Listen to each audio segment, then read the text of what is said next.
Halo teman-teman, selamat datang di channel Putri Novel Audio.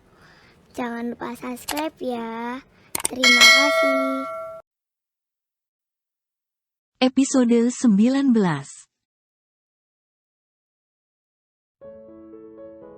Papa dan Mama Sarah hanya terpana di tempat mereka masing-masing. Tidak pernah menyangka sikap kejam itu datang dari seorang Raka, yang selama ini begitu patuh dan penurut. Om, tidak perlu menekan aku lagi dengan hubungan antara Om dan Papa, supaya aku melakukan hal yang tidak sejalan dengan keinginanku. Bisnis dan hubungan keluarga tak patut untuk dicampur adukkan. Om dan Tante mungkin lebih tahu tentang itu. Aku menghormati Om dan Tante sebagai orang tua. Dan kami berdua, aku dan Sarah sampai hari ini selalu menunjukkan bakti kami sebagai anak. Raka berbalik kepada Papa Sarah yang berdiri terpekur seperti patung. Wajahnya begitu tegang dengan semua adegan yang terjadi di depan matanya malam ini. Dan kurasa, cukup sudah hidup Sarah kita korbankan untuk keegoisan kita. Dia tak tahu apa. Berikan dia kesempatan untuk memilih jalannya sendiri. Dia telah banyak berkorban untuk kita. Raka menggenggam tangan Sarah dengan erat, seolah tak ingin melepaskannya lagi. Jika kejadian malam hari ini menyakiti perasaan Om dan Tante, aku minta maaf. Segala konsekuensinya aku siap menanggungnya. Selamat malam, Om, Tante. Raka menarik tangan Sarah setelah membungkuk dengan hormat kepada Papa dan Mama Sarah. Dua orang tua itu tidak menyahut apa-apa, selain menatap kepada Raka yang setengah menyeret Sarah keluar dari sana. Raka, aku mencintaimu. Jangan pergi. Raka, aku benar-benar mencintaimu. Sally berteriak dari tempatnya yang terduduk bersimpuh di tengah ruang keluarga. Meraung seperti orang yang benar kehilangan kewarasannya. Badan Sarah gemetaran di samping Raka. Air mukanya benar tegang dan bingung. Kejadian yang barusan terjadi di rumah orang tuanya benar mengguncangnya. Sayang, kita sudah sampai. Raka membuka pintu mobil. Mereka kembali ke apartemen Raka. Raka dan Sarah tak banyak bicara selama di dalam perjalanan. Sarah sepertinya masih tak bisa berkata-kata dan Raka tak ingin mengganggunya dengan banyak bicara. Sarah hanya perlu menenangkan dirinya sebentar. Karena apa yang terjadi tadi sudah barang tentu membuat Sarah menjadi serba salah. Suami yang baik tentu mengerti kapan harus diam dan kapan harus berbicara di saat situasi sedang kalut. Apa salahku? Sarah memeluk lututnya, duduk di atas sofa dengan mata yang berkaca-kaca.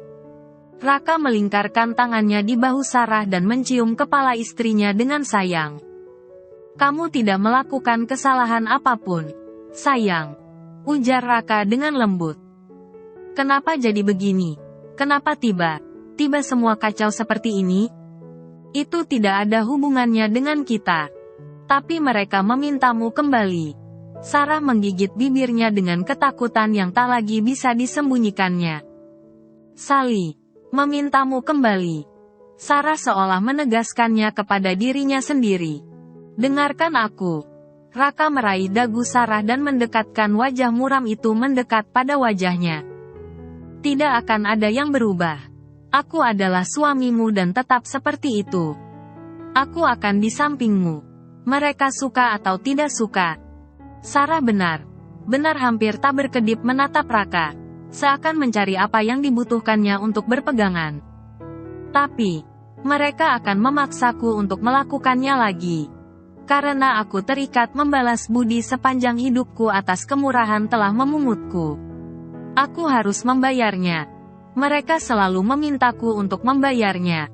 Air mata Sarah menetes tak terbendung. Sayang, jangan khawatir, aku akan membayarnya bersamamu. Jika mereka meminta harga atas kemurahan hati mereka di masa lalu.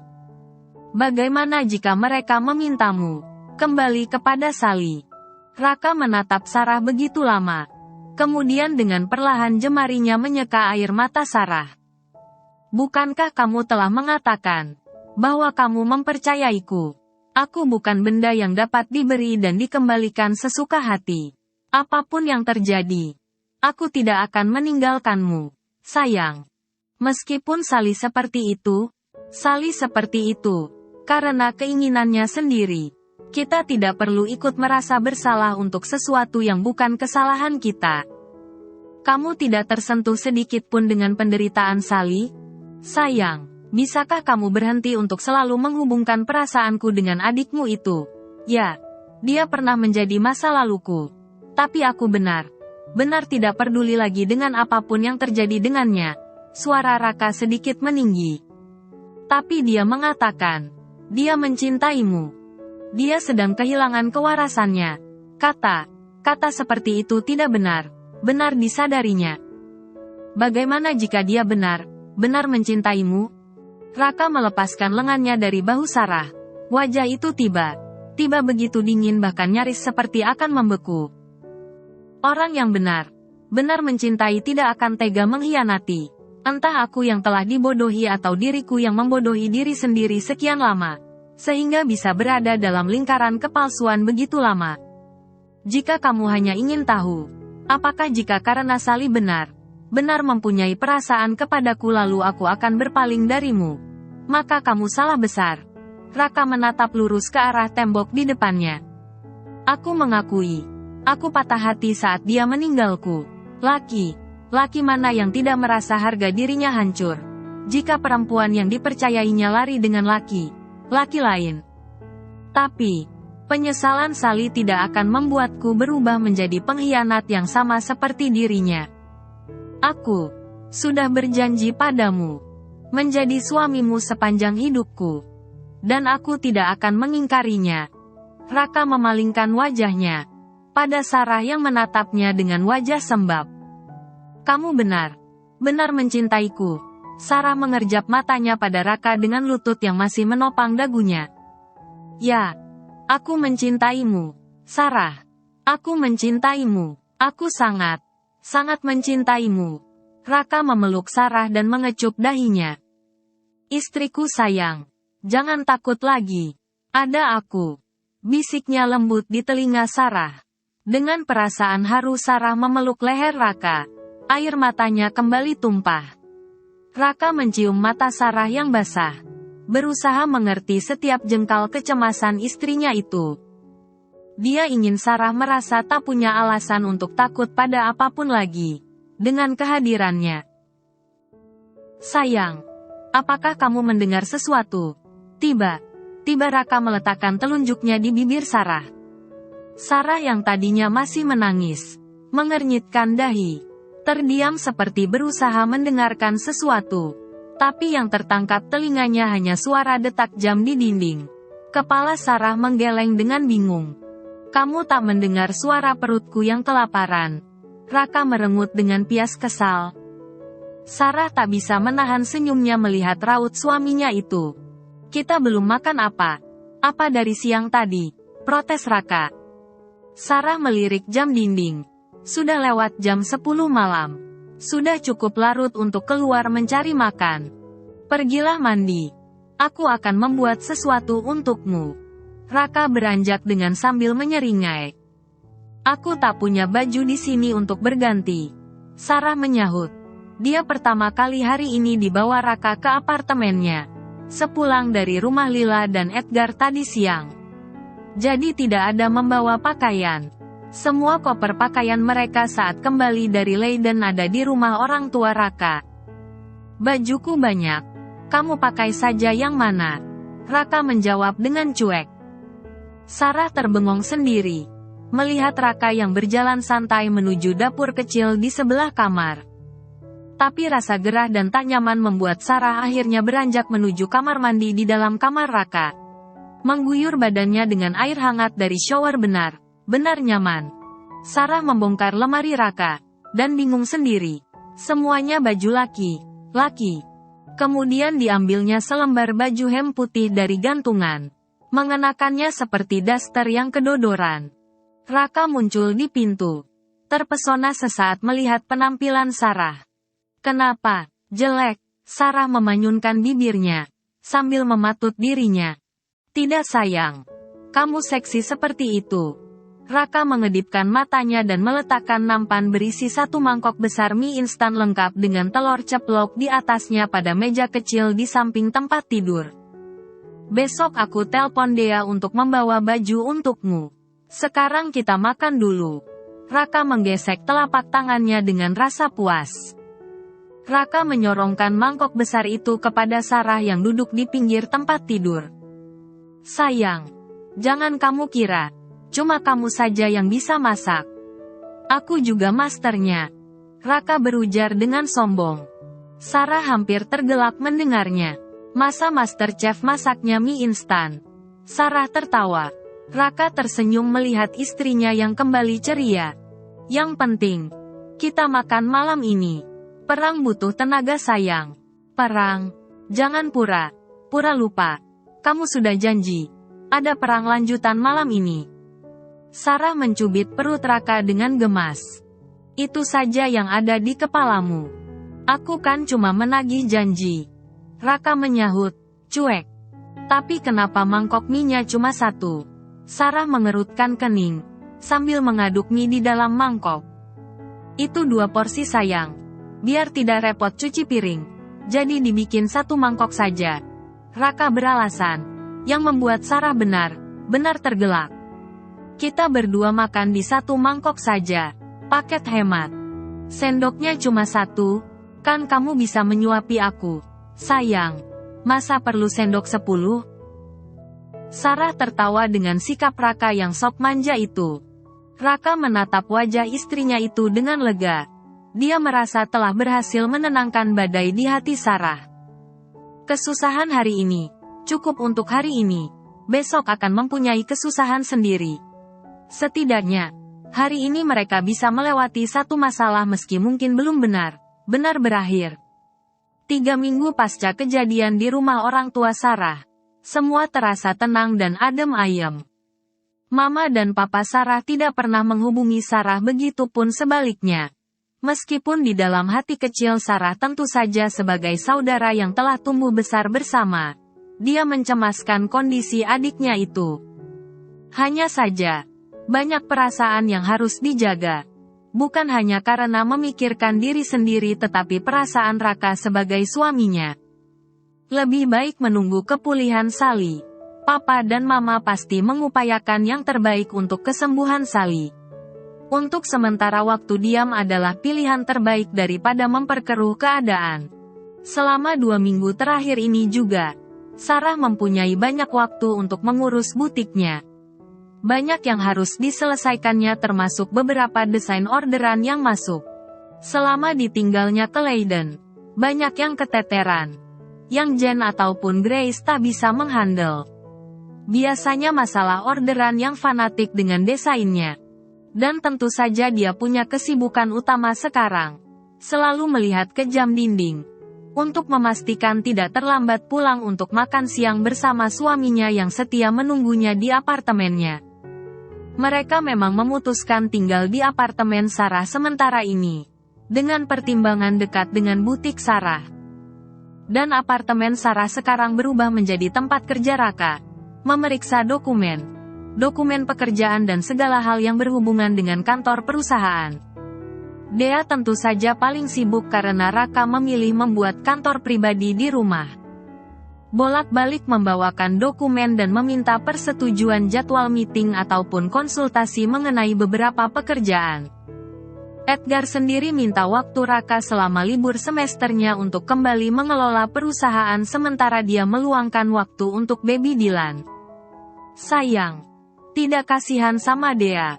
Bolak-balik seperti kereta begitu. Tegur Sarah suatu kali. Biar saja, sekali-kali bikin dia sibuk, jawab Raka dengan cuek. Biarpun dia asistenmu, punya perasaan sedikitlah, ujar Sarah. Kasihan juga dengan Dea, yang sebentar ditelepon Raka. Biar dia cepat kurusan. Semenjak ku tinggal ke Leiden, dia kurang kerjaan jadi gemukan begitu. Raka menyahut asal. Tapi, Sarah menyela. Tak ada tapian, aku di rumah saja. Lebih nyaman di sini. Sambil menunggu istriku pulang. Raka memencet hidung Sarah dengan gemas. Aku tidak bisa lama tak melihatmu. Kangen itu berat. Aku tidak sanggup, sayang. Lanjut Raka. Selalu saja Raka punya jawaban yang membuat Sarah berbunga-bunga. Alasan, Sarah mencibir. Ini bukan alasan, tapi sungguhan. Dulu, saat baru menikah, rasanya Raka tidak begitu. Wajahnya dingin seperti es batu. Tatapannya tajam seperti orang yang tak punya hati. Nada bicaranya datar bahkan kadang ketus. Tapi sekarang, semua sungguh terbalik. Rasanya Sarah menikahi orang yang berbeda dengan rupa yang sama. Raka adalah laki yang penyayang bahkan bisa dikatakan romantis. Dia pengertian meskipun kadang agak nakal dan menjengkelkan. Entah Raka yang berubah ataukah memang begitulah sebenarnya sifat Raka. Yang Sarah tahu dia mencintai suaminya itu apapun adanya. Sarah melihat ke jam dinding. Waktu menunjukkan hampir jam 12. Sarah yakin Raka sedang menunggunya di apartemen. Diraihnya ponsel dari atas meja dan menghubungi Raka via video call. Hai, sayang. Raka nampak di layar dengan kaos T, shirt putihnya yang elegan. Kapan pulang? Si sok manja ini menyambar saja. Sebelum sempat Sarah berbicara. Sepertinya tanggung pulangnya. Sayang, kerjaanku hampir selesai nih.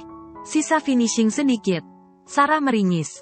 Benar enggan meninggalkan pekerjaan yang sebentar lagi selesai itu.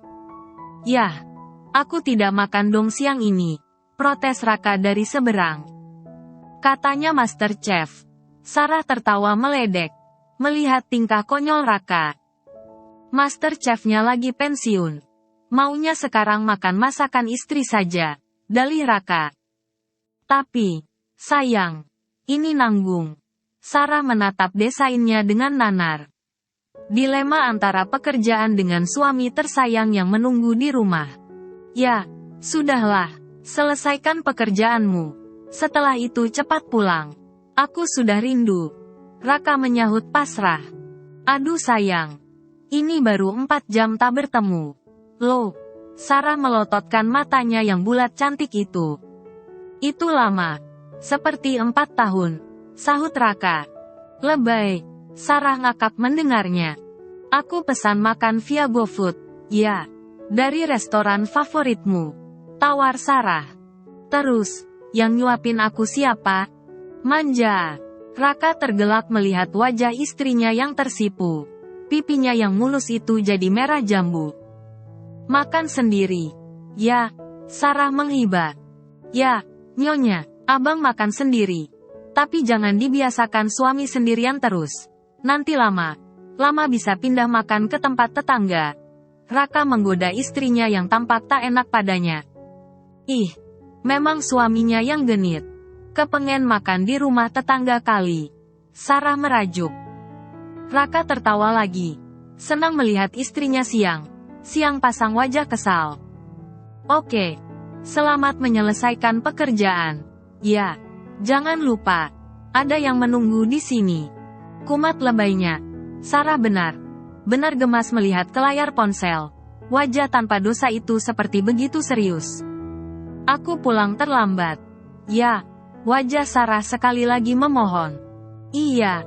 Sayang. Bye sayang. See you. Sarah menutup telepon sambil tersenyum sendiri. Raka selalu saja bisa membuatnya jadi ingin segera pulang. Setelah membuka aplikasi GoFood dan memesan beberapa menu makan siang yang diantar langsung ke apartemennya, Sarah kembali kepada pekerjaannya. Menyelesaikan beberapa detail pada desainnya.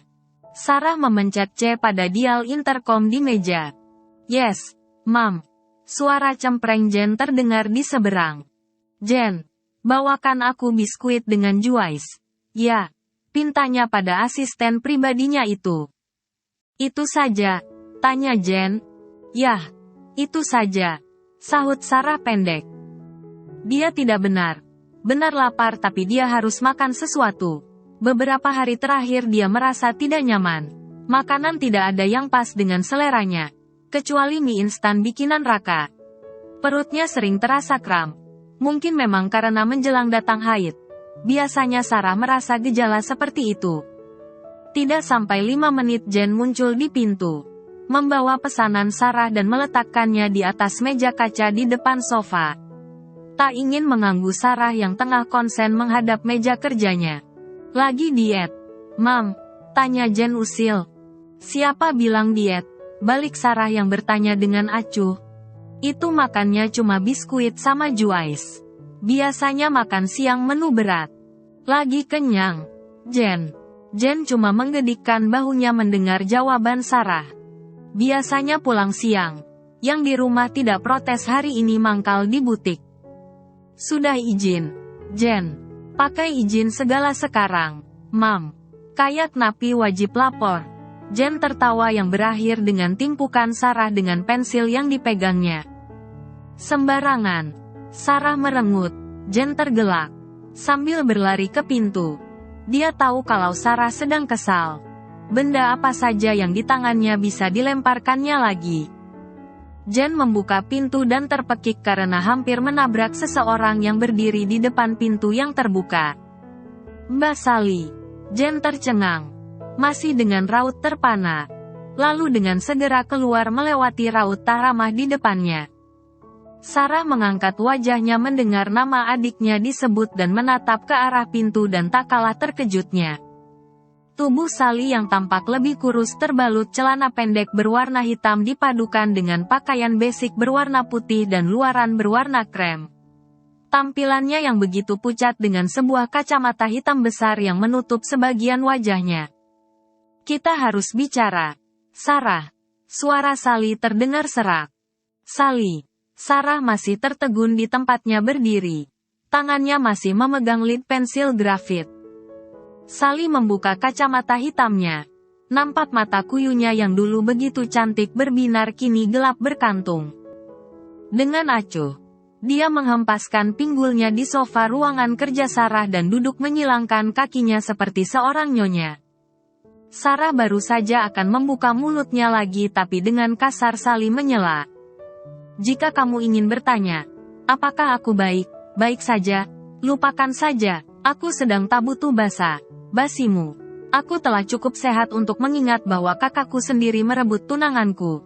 Suara Sally begitu sinis. Aku datang kemari untuk menanyakan kepadamu. Kenapa kamu merebut Raka dariku? Mata Sally seperti menusuk ke arah-arah Sarah. Sarah meletakkan pensil di tangannya lalu mendekat. Aku tidak merebut tunanganmu, Sally. Aku menikahinya atas permintaan papa dan mama. Karena kamu meninggalkan pernikahanmu sendiri. Sarah menjawab dengan suara bergetar. Dia berusaha menjelaskan. Meski aku meninggalkan pernikahanku, bukan berarti kamu merasa berhak untuk menikahinya. Tuding Sally. Aku juga sebelumnya tidak menginginkan menggantikan tempatmu Sally. Aku melakukannya karena terpaksa. Sarah menyahut dengan suara agak tinggi. Selama ini dia jarang sekali berdebat dengan Sally dan kadang memang dia menghindari ada perselisihan dengan adiknya itu. Dia mengerti benar posisinya sebagai anak angkat. Tidak akan mendapat tempat. Baik dia salah maupun benar. Semua tetap berakhir sama. Dia tetap salah.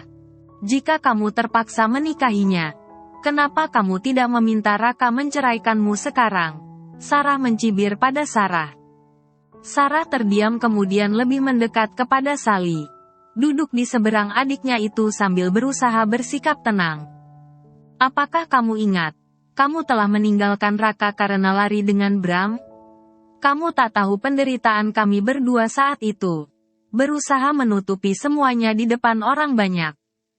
Jangan coba berusaha menghakimiku. Sally memotong kalimat Sarah dengan wajah memerah.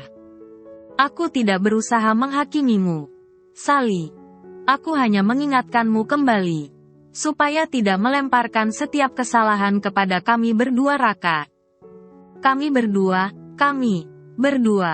Sally menepuk tangannya seperti seseorang sedang memberi aplaus. Luar biasa. Kamu menyebut kata itu dengan begitu mesra. Terasa menjijikkan di telingaku. Sarah. Sally membuat bibirnya seperti orang begitu jijik. Seketika raut wajah Sarah merona. Ketenangan yang coba dibangunnya tiba seperti ambruk. Kami sudah menikah dengan sah. Sarah yang tak pernah sekalipun berteriak kepada adiknya itu, mengeluarkan suara keras. Tapi hari ini dia melakukannya. Kalian menikah tanpa dasar cinta. Tidak perlu saling menipu diri lagi. Raka telah menjadi kekasihku lebih dari 5 tahun. Tak akan semudah itu dia memalingkan hatinya dariku. Sally berdiri dan mencondongkan tubuhnya kepada Sarah yang duduk dengan raut tegang di seberang meja. Kamu hanyalah pelampiasan seseorang yang sedang patah hati. Dia tidak mencintaimu, Sarah. Tidak pernah mencintaimu. Aku tahu benar siapa Raka dan bagaimana dia. Sally menggerakkan telunjuknya ke kiri dan ke kanan dengan tatapan begitu meremehkan. Kami sudah saling mencintai, Sally. Aku minta maaf harus mengatakan ini. Sergah Sarah. Berhentilah bersikap bodoh Sarah, atau kamu memang benar. Benar sudah bodoh. Raka membalaskan dendam dan sakit hatinya padaku dengan berpura-pura mencintaimu. Aku sangat mengenal Raka. Dia tidak pernah benar marah untuk setiap kesalahanku. Dia akan segera memaafkanku. Senyum Sally mengembang. Sally. Sarah mendongakkan wajahnya yang merah padam. Perasaannya campur aduk tak karuan. Sarah. Bram mungkin telah meninggalkanku. Tapi Raka tak akan pernah bisa melupakanku. Entah kekuatan dari mana. Sarah berdiri dan menantang wajah adiknya. Perbuatan seumur umur tak pernah dilakukannya sama sekali. Jangan menganggap perasaan orang adalah batu, Sally. Semua bisa berubah. Di dunia ini tak ada yang tak bisa berubah. Dulu, Raka mungkin menyukaimu bahkan mencintaimu. Tapi sebuah kekecewaan tak akan bisa membuat orang tetap berdiri pada tempat yang sama. Sarah berucap dengan nada yang tak bisa digambarkan. Pengkhianatanmu padanya telah membuat perasaannya terkikis. Bahkan aku hampir percaya jika sekarang telah habis. Bersambung dulu ya teman-teman.